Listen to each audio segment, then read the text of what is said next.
I am your Destiny Dad, and welcome to Friday. It is the day Zur is here, and let's see what juicy stuff he brings us. We're going to start off on the Hunter this fine morning. Hello, Zur. Okay. First up, we have the Skyburner's Oath Catalyst. Decent Catalyst gives you plus 20 reload, if I remember correctly. Yep, that is what it is. And then Sleeper Simulant Catalyst. Pick this up if you do not have it. Good God, this was such a pain in the butt to get originally. But as you can see, it reduces your charge time and it gives you deeper pockets. Phenomenal catalyst for a consistently one of the highest damage outputting weapons in the game. Up next, we have a 68 Aphidious Spaith for the Hunter. The strength is really nice. The recov is super subjective. I personally don't love a ton of recov on my hunters, but I know that there's a lot of people, especially in PvP, who play with a lot of recov. But overall, base 68 stat, it's hard to pass up on. I think I already have one that's around that, so I will probably personally pass up on it, but if you don't, go for it. 61 sight and ramparts, 20 resilience, and 14 intellect. Decent roll, low base stat. I am going to give a quick shout for this exotic though. I've been using this season on my Titan a lot.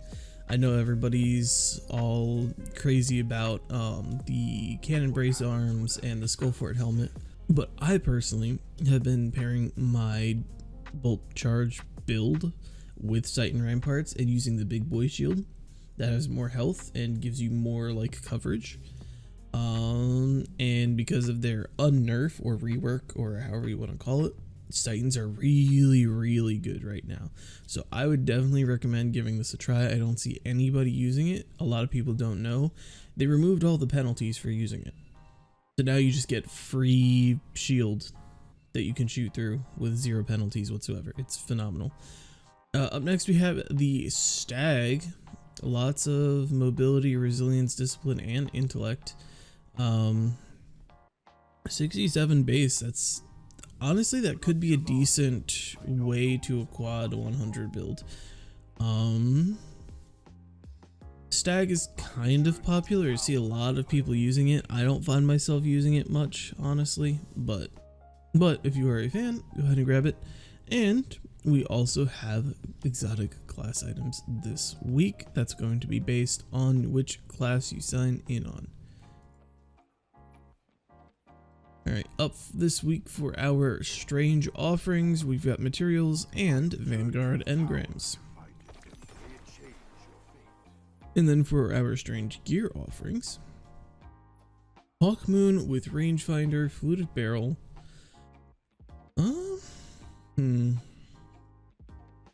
That's decent. I would rather a different grip, but overall, if you don't have a good Hawkmoon, that's not going to be a bad one, in my opinion. Up next we have the Jade Rabbit, one of my favorite guns of all time, probably my favorite exotic, honestly. I definitely recommend grabbing this. This is such a good gun for PvP, and because of the rework, it's actually not terrible in PvE, but I don't think anybody's really using it there. Up next is the Hard Light. As always, phenomenal gun, but it did get a rework with this season. Everything with the fundamentals did, I believe. So now, whenever you apply or receive an elemental verb, so Invis, Radiant, Amped, and any of that, this gun just does 10% more damage while you're using the element that matches it. So being on like a prismatic class, you can use it. It's really great for shield breaking. It's a really fun gun. Two-tailed Fox. This is one of my favorite guns as well. This is one of my guns that I almost always run for Grandmasters. The Sink and Stun, Unstops, and Overloads, and it has good ammo economy and does decent damage and just has a ton of utility, ton of subclass synergy. You do want the catalyst for it that gives you the jolt, but overall definitely recommend grabbing that if you don't have it already. Okay, we have the Quick Fang for the Hunter exclusive, no longer, sword, with Relentless Strikes and Assassin's Blade. Let me see, do we have Jagged? We don't have Jagged, but we do have Hungry.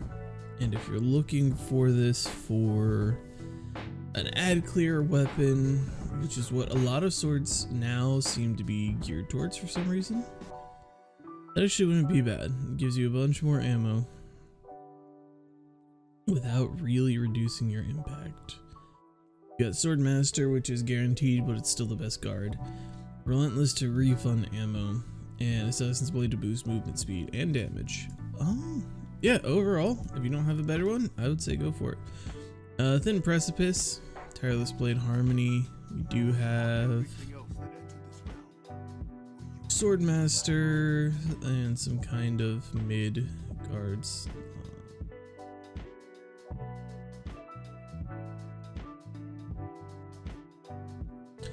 Yeah, I would probably pass on that roll, but it is a craftable weapon. If you do not have it crafted, go ahead and grab it and craft it. It can actually be decent.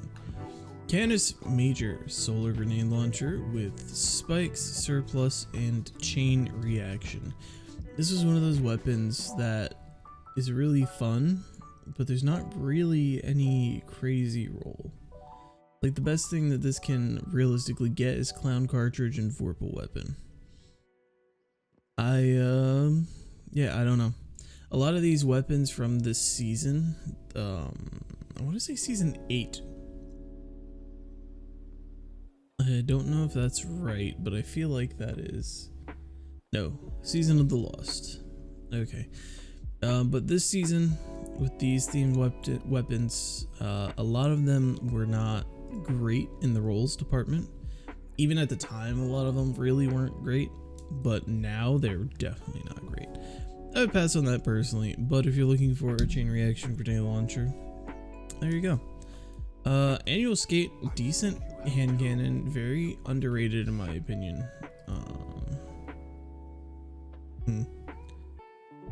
This almost wants to be a good PvP roll. It's gonna bring you up to 50 range, which I think is doable. Got good handling, it's got fluted barrel.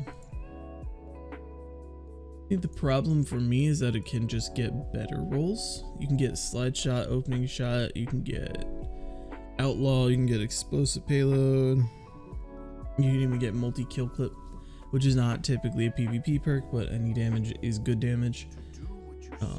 Obviously you can go Accurize for more range, Range Master more range. I don't believe that either of these are the rangiest. Isn't there one that's plus 15 range? Or am I silly? Yeah. The rangiest is Sure Shot. Really? Doesn't sound right.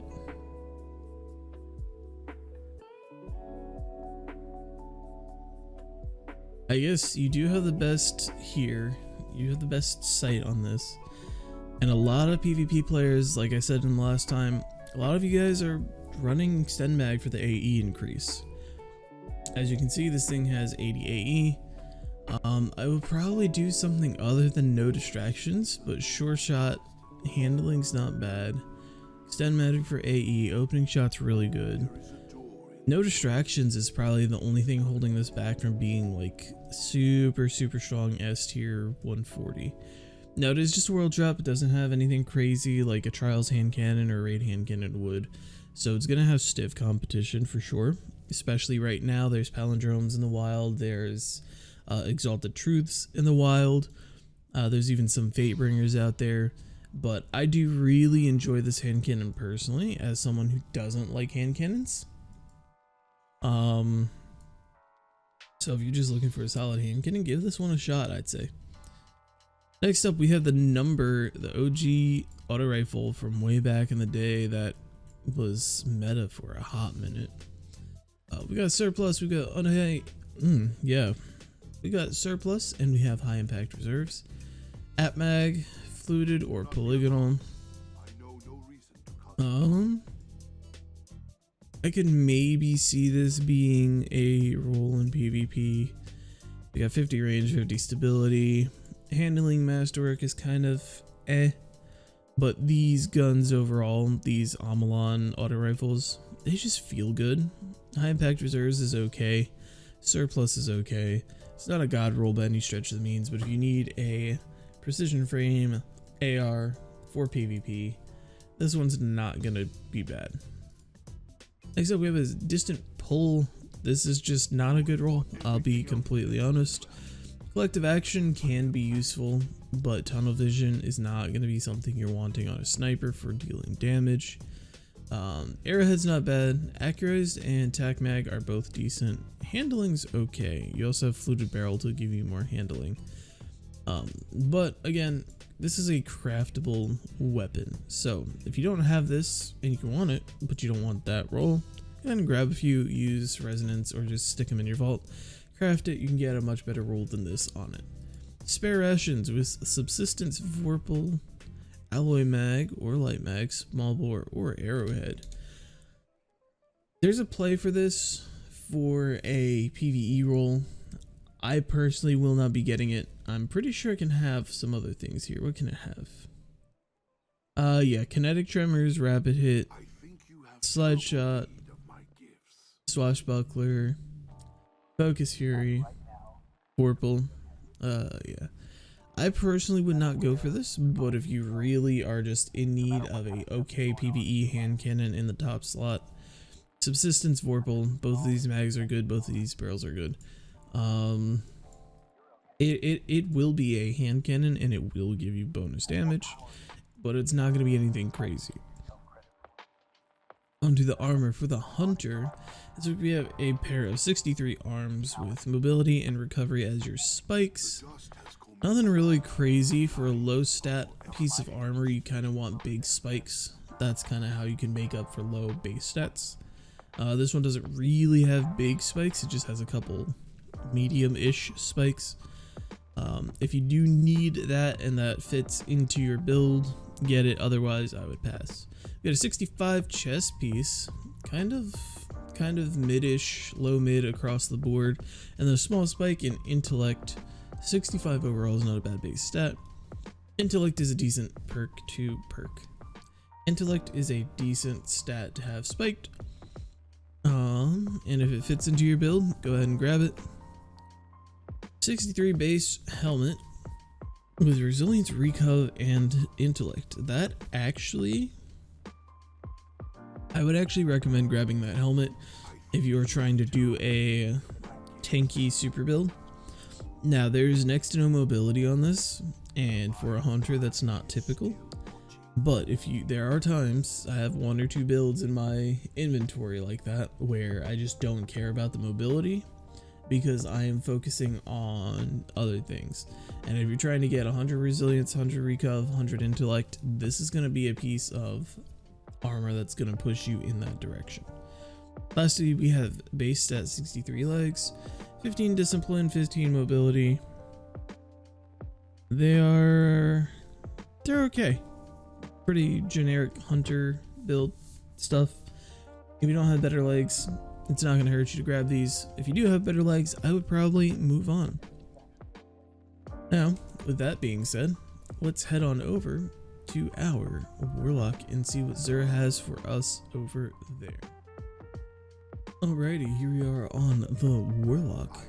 For this week's sword, we have Eternity's Edge, Relentless Flash Counter. We have Jagged. We do have Jagged. Was Flash Counter the one that got the rework recently? I do not remember. I feel like Flash Counter was. Let me double check that. No, it's not. I would probably pass on this one personally. But there is a play that you could make with it, as with most things in Destiny, honestly. Even if it's bad and it works its way into a build and you can build around it and make it good by supplementing it with a strong build, go for it if you like it. I would personally not, but to each their own. We have some base 66 arms, high resilience, discipline, and strength. Okay, recov. Those arms are actually pretty spicy. I'm not gonna lie. I would grab those. Base 64 chest, intellect, spike, not too much else going on. 64 is not a bad base stat, but it's nothing crazy, and that spike is okay, but one of those kind of pieces where if it fits in your build, good. If it doesn't, don't worry about it. 61 base helmet, high intellect, high mobility. If it was high intellect and high something else, I would say grab this because that intellect spike is very nice for a lower base stat piece. But because it's high mobility, maybe if you're going for a PvP warlock and you want 100 mobility, 100 intellect, then go for it. Otherwise, I would probably pass. Lastly, we have a base 65 legs with 16 resilience, 20 intellect. Definitely spring for these. I think that these are just a decent pair of overall legs. I think that the spikes are good. I think that the overall base stats are also going to be pretty decent. With that being said, let's head on over to our friendly Titan. Alrighty, here we are on our third and final character, our Titan. The no longer exclusive sword is Tireless Blade and Surrounded. We do have Jagged Edge. Decent roll overall. Tireless is not the best. Surrounded's pretty bang up. Tireless is still good though. So if you're using this for like the run and gun kind of playstyle that most people use the sword for, I'd definitely give it a shot. For our arms, we have a base 64, high discipline, high mobility. I would probably pass. Even in PvP, you really don't want mobility on a Titan. The discipline is nice, and if it fits into your build, sure, but overall, not a great piece of armor currently. 66 base, high mobility, high discipline. Again, man, I really want you to make a speedy Titan with a lot of grenades, huh? Once again, not the best stacks. Once again, not the best spikes in my opinion. I would not see myself putting this into a build, but if you are looking for a build where you need these stats, go for it. Our helmet is a base 62 with an 18 strength stat and 14 resilience. That is actually pretty decent. It's got a low base stat overall, but it has a decent spike or two and can easily find its way into your builds. Lastly, we have 64 base with 20 mobility, 16 discipline, and 14 strength. Good God, they're trying so hard to make Titans fast this week with Xur. I'm almost tempted to say get these legs just because of like those spikes, but it's just the right spikes in the wrong places. It's actually insane. Anyways, I would probably pass on this pair of legs. These are the kind of spikes that you do want to look for on a lower base stat roll. With that being said, I don't think there are many people, even in PvP, who want a bunch of mobility on a Titan. Also, with that being said, if you need discipline and strength in a build and this piece of armor fixes your discipline and strength, I can't fault you for picking it up. It's a very wacky stat distribution on our Titan this week. But with all that being said, I believe that wraps up our Xur video for the week. If you enjoyed it, leave a like, and if you keep coming back, please subscribe. It would help me out a huge amount. I appreciate all the love and support I have received already. I can't thank you all enough, and I hope you all have a fantastic day and a lovely weekend. Trials is here, and I do believe that it is the sniper as a weapon for the weekend for any of you who fancy giving it a go, and I recommend giving it a shot. Trials is a lot, the experience of Trials is a lot nicer in Heresy. So, with all that being said, thank you all. I love you all. I hope you all have a great weekend, and I will see you guys once again next week. Have a good day, everybody.